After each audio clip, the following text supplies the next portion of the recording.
Hello and welcome to another video in the series Archaeology in Islam. My name is Dan Gibson, and today we want to examine a question that viewers have asked about the Battle of Badr.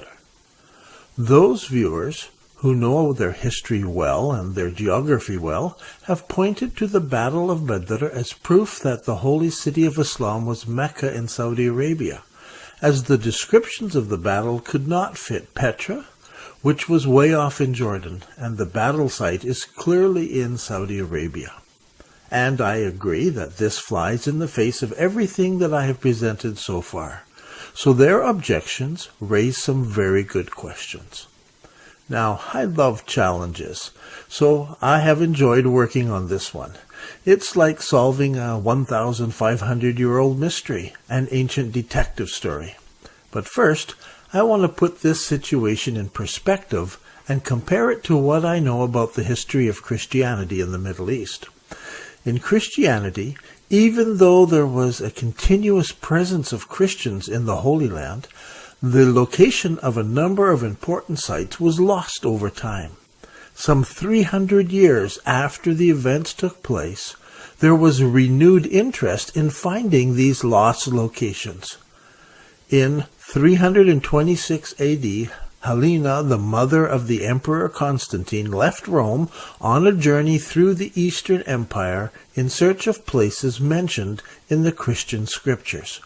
After her, a steady stream of women, as well as men, traveled to the Holy Land. When Helena felt she had found an authentic site, she dispensed imperial patronage for the building of churches on these sites. That means she used state money to build those churches. Eusebius, the theologian, notes that she established many churches and returned from her trip with a collection of sacred relics, which were then set up in Constantinople, not in Rome. When Jerome was pressured to leave Rome, he chose to move to Bethlehem. During his years of writing there, he wrote 2 eulogies dedicated to Paula and her daughter, 2 Roman aristocratic women who had settled in Bethlehem in 386 AD. They shared a joint interest in linking lost biblical and classical sites to their geographical locations, especially the locations mentioned in the sacred books. Today, many of these locations are deemed authentic sites by the presence of ancient churches, most built in the 3rd and 4th centuries. However, when we research history, we find that these locations are based on the churches that are there and on these women who decided that was the spot, some 300 years after the actual event took place. There's no proof that they are the authentic sites, but they are accepted by just about everyone as being authentic. In many ways, this parallels the history of Islam. 300 years after the events happened, writers such as Tabari tried to make sense and piece together the early stories. However, they faced an additional problem. While the writers of the Christian scriptures recorded many geographical references along with their stories and teachings, the Quran, on the other hand, has very few references. Only a few dozen geographical references in the entire Quran. In the book Quranic Geography, I began by comparing the number of geographical references in the Quran with those found in both the Gospels, the 4 Gospels, and the Gnostic literature of the time. I noted that each individual Gospel contains more geographical references than are found in the entire Quran. While this observation proves little, it does illustrate the problem that the later collectors of Islamic literature faced. The Quran simply doesn't provide us with much geographical reference. The Battle of Badr is a prime example of this. The later Islamic writers also discovered that when collecting the recollections of people who had heard something from someone earlier, details were often forgotten and the names of places were given without the teller knowing exactly where they were located or how they fit into the geographical picture. This struggle with geographical details is especially pronounced in the account of the first large Islamic military encounter with the Quraysh. This battle is often referred to as the Battle of Badr, or the Battle of the Full Moon. Even from its name, it is apparent that this is not the name of the place where the battle took place. It is just a reference that the moon was full at that time. Today, Muslim historians claim that the battle took place at Hunain, or the Battle of Nostalgia, this being the modern name of the valley that commemorates the battle. But even that name refers to the fact that people come to remember in that valley. The fact is, we do not know the name of the place where the Battle of Badr took place. Now, the engagement at Badr was important to the emerging Muslim identity. It was the first large army action, and it united the people who suddenly felt that God was on their side. So those who participated in the battle at Badr had special honor. While the account of Badr includes some geographical references, it also has its own set of problems.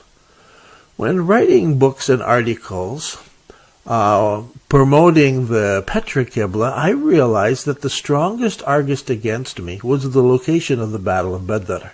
The records of al-Tabri seem to present a relatively clear picture of where the battle took place, which corresponds to the location of Badr today, south of Medina in Saudi Arabia.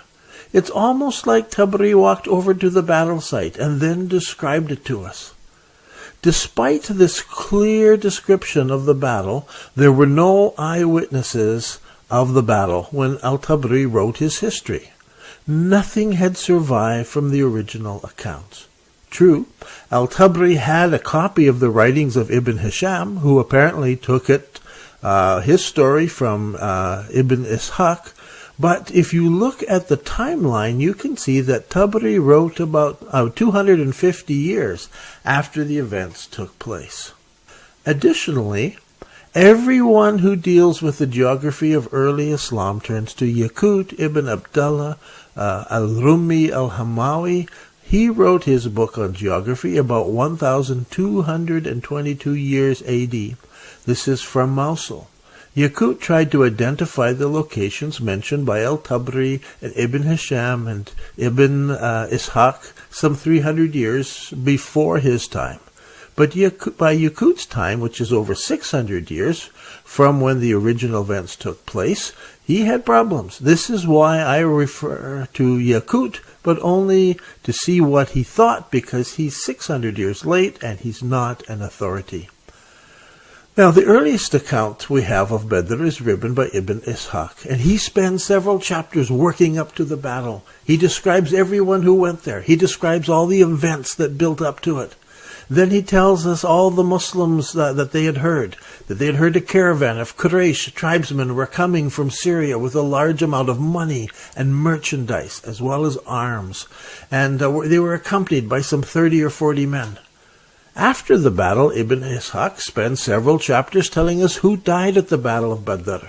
We get the names of the men involved, even many of the pagans, also the names of the 43 men taken prisoner at the end of the battle. But what is missing is the description of the battle itself. What happened to it? I think Ibn Ishaq wrote it down, but everything we know comes through Ibn Hisham, who later edited the accounts, and he admits in his preface that he omitted matters from Ibn Ishaq's writings that would distress certain people. So when al-Tabri sat down to write his history, he didn't have the records of what had happened. So how does he get a history? This leaves us with a problem. The earlier accounts give us detail building up to al-Badr, lots of detail after the battle, but it tells us nothing about the battle. So to get the story of the battle, we turn to al-Tabri, who wrote many years later. So where did al-Tabri get his information from? How can he give us the story from 300 years later when it was missing in all the earlier accounts? Well, al-Tabri, he says he found an old letter written to the Caliph Abd al-Malik. Now, where did al-Tabari find this letter? How come none of the other historians knew anything about it or had access to it? Now, this letter was not an eyewitness account either. It was written some 3 generations after the battle took place. So where did that author get his information? We're not told. Now consider the timeline. You see, the Battle of Badr took place while Muhammad was still alive. After Muhammad came Abu Bakr. After Abu Bakr came Umar. After Umar came Caliph Uthman. After Uthman came Ali. After Ali came Hassan ibn Ali. And after Hassan came Muawiyah. And after him came Yazid. You get the idea? The time keeps rolling on here. Even after Yazid, he's followed by Muawiyah II, who was followed by Marwan. And after Marwan, now it's 10 caliphs later, Abdul Malik apparently receives a letter with information about Badr. Oh, this is around 700 AD. But the actual finding of the letter doesn't happen for another 200 years. It's lost. Then al-Tabari conveniently comes up with this letter. So he's writing more than 300 years after the time of the battle. All these caliphs have come. Petra has been forgotten. The original Mecca, the whole story there has all been forgotten. Now a letter surfaces, and it describes a battle that takes place in Saudi Arabia. And so today, you have people who go back to that letter and base everything they know on that letter. And so you can go to Saudi Arabia and you can find the site of the Battle of Badr. The description of the battle fits the landscape right down to there being a sand dune there.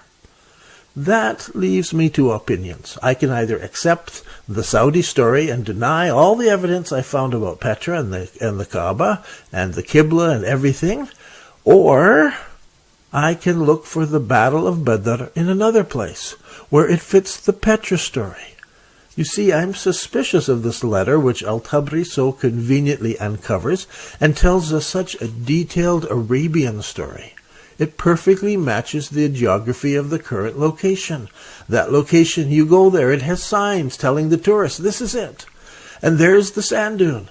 And there are upturned rocks that look like gravestones, but there's no inscriptions. It appears to be a graveyard. But for me, the letter surfaces 300 years after the battle. That's very convenient. My other option is to look for the location of the battle based on the Petra location. And you're going to have to decide between me and al-Tabari's account and the one that I come up with. You're going to have to decide on your own.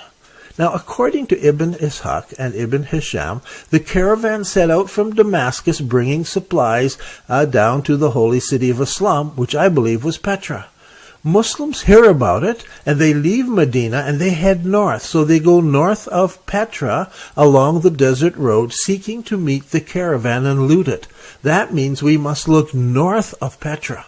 Now here's a map. The caravan would be taking the desert highway, and since the King's Highway is so tightly controlled by the Byzantine army, so they would move through the desert, and they would go up past where the road turns off to Petra, and the battle would have taken place north of there. What we need to do is find a graveyard along here that matches the number of people who died in the Battle of Badr. And that leads us to one location, only one. And here it is. It's called Qustal.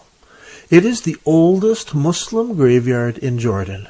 It had an old square minaret from a very old mosque, possibly the oldest minaret in Jordan, possibly the oldest square minaret anywhere, which was later rebuilt as a round one.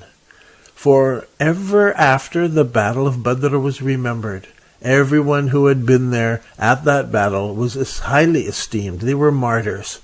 Now, only 14 Muslims died there. So there should be 14 graves of the Muslims that were held in high esteem. So we're not looking for a large graveyard. After the battle, we would expect that a small mosque would be built there or something commemorative. And we would also expect that the mosque would face Petra, since the Mecca Qibla did not exist yet. And here in Kastel, we find exactly this scenario. There is an old mosque, and near it is an old graveyard. Some years after the Umayyad Caliph Yazid bin Abd al-Malik, he came and he built a large house here, right between the graveyards. But some of the ruins there date to the Mamluk time, and some of the tombs even come from World War I. So you have to go and look at them and count them and try to figure this out. And what about the two graveyards? Many of the early tombstones have been moved to other museums, so it will take some detective work to find them and to see what's written on them. Some of them are in the Madaba Archaeological Museum. Some of them have been moved to the Amman Museum. Some of them you can't read, they're so worn out. But along with these earliest graves, there are also graves of people who wanted to be buried on this important spot. So how do we determine which graves are earlier and which graves are later? The secret to that is to understand how Muslims oriented their graves. For over 1,000 years now, Muslims have been buried on their right side facing Mecca in Saudi Arabia. This is what we would expect of Muslim graves all over the world. Now here's a photo of an excavated Muslim graveyard in Spain. But here in Kastel, the Muslim graves predate Mecca and Saudi Arabia. These graves are oriented differently. Now, Christians are buried laying on their backs with their toes facing east, so that when Christ returns in the eastern sky, they will sit up and face him in the eastern sky.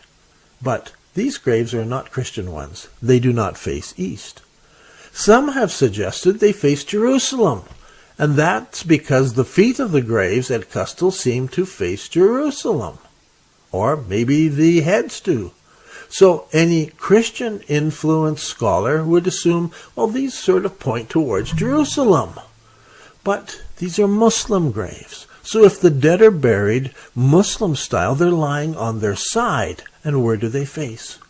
When we draw a line from the side of these graves, we discover they face directly to Petra.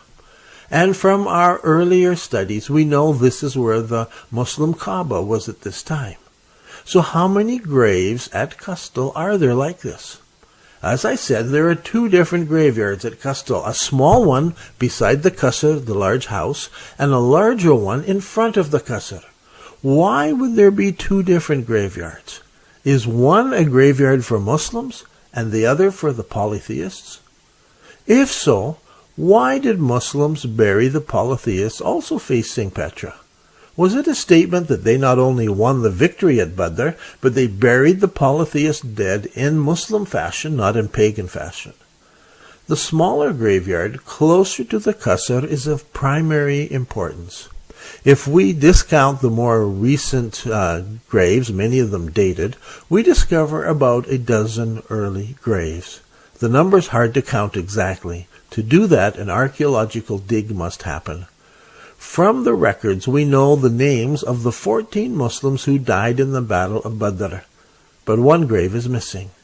If we read the early accounts, we discover that one of the men who died at Badr actually survived for a while, and he died on his way home and was buried at Safra. But he's counted among the martyrs at Badr. So there were 14 martyrs, but only 13 graves. And here at Kastel, the oldest Islamic site in Jordan, we find two graveyards, one with about a dozen early graves, and the other with many more early graves as well. Is this Badr?